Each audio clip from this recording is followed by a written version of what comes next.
रामू सेठ के घर गया और हाथ जोड़कर बोला, सेठ जी, इस बार मेरी फसल खराब हो गई। मेरे घर में खाने के लिए कुछ भी नहीं है। क्या आप मुझे थोड़ा राशन उधार दे सकते हैं? मैं अगली फसल में आपका सारा कर्ज चुका दूंगा। सेठ ने रामू को सिर से पैर तक देखा और हंसते हुए बोला, रामू, मैं किसी को उधार नहीं देता। अगर मेरे पास हर कोई ऐसे ही मांगने आ जाएगा तो मेरा धंधा कैसे चलेगा? तुम्हें जो चाहिए वह पैसे देकर ही मिलेगा। सेठ के दिल में कोई दया नहीं आई। निराश होकर रामू खाली हाथ घर लौट आया। वह सोच एक छोटे से गांव में रामू नाम का एक गरीब किसान रहता था। रामू के पास थोड़ी सी जमीन थी, लेकिन इस साल बारिश कम होने के कारण उसकी फसल खराब हो गई थी। घर में खाने के लिए अनाज भी खत्म हो गया। उसकी पत्नी बोली, अरे जी, सुनते हो, खाने के लिए अनाज खत्म हो गया है। आप कुछ कीजिए। उसकी बेटी भूख से तड़प रही थी। पापा पापा, मुझे भूख लगी। रामू बोला, ठीक है, मैं कुछ करता हूँ।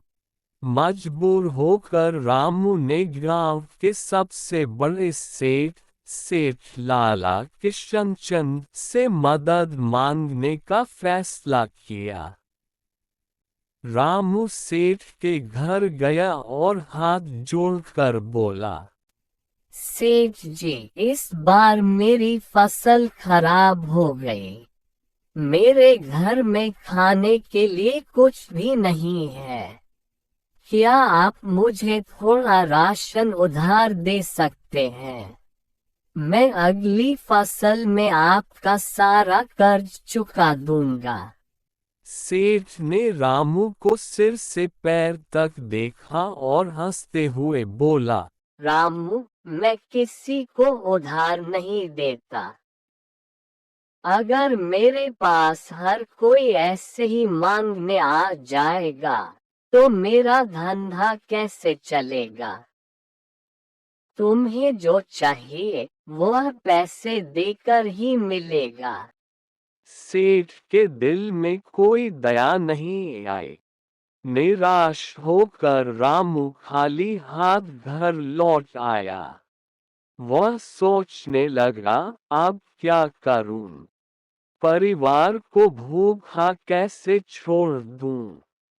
तभी उससे अपनी जमीन के एक कोने में पड़ी खाली जमीन की याद आई।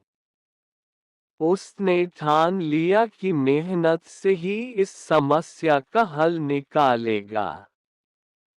वह अगले दिन सुबह उठकर जंगल गया।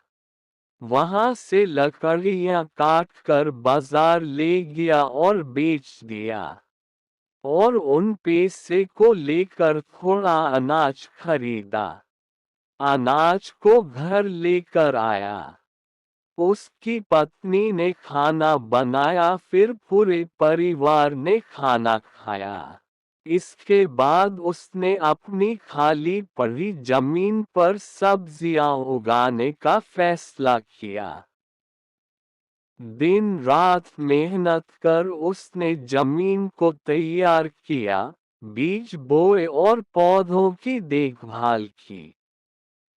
उसकी मेहनत रंग लाए और कुछ ही महीनों में उसकी जमीन पर ताजी सब्जियां लहलहा उठीं।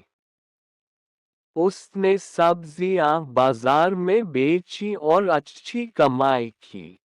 धीरे धीरे उसकी स्थिति सुधरने लगी। कुछ समय बाद उसी सेठ ने उससे सब्जियां खरीदने के लिए कहा। रामू ने विनम्रता से सेठ से कहा, सेठ जी, मेहनत का फल हमेशा मीठा होता है। आपकी मदद के बिना भी मैंने अपने हालात सुधार लिए। इस घटना ने रामू को ये सिखा दिया कि मेहनत और आत्मविश्वास से हर मुश्किल का सामना किया जा सकता है। और उसने पूरे गांव को ये प्रेरणा दी कि किसी पर निर्भर रहने के बजाय खुद पर विश्वास करना सबसे बड़ी ताकत है। सीख, मेहनत से बड़ी कोई पूंजी नहीं और आत्मनिर्भरता से बड़ा कोई धन नहीं।